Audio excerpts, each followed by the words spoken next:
I haven't heard anybody talking about this, but China has been making big moves in space exploration recently, right under our nose while we're getting tied up in these trade wars. They're playing chess, not checkers.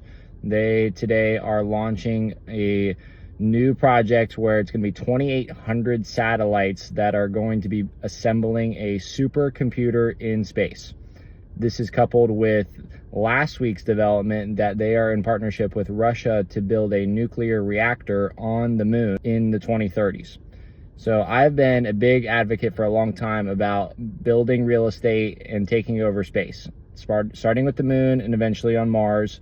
And I've never really been talking about the concept of parcel IDs and doing surveys as we do here on the ground on Earth. I'm talking about it from the perspective of there's precious land and resources in these locations that we need to get first from a strategic perspective. Now, if you go and you read the other article about the nuclear reactor that China and Russia are building, it's on the lunar South Pole, which, if you're not familiar, is one of the only spots on the moon that has frozen ice, aka access to water. For nuclear reactor's sake, that would be a key component in being able to build a reactor for cooling purposes.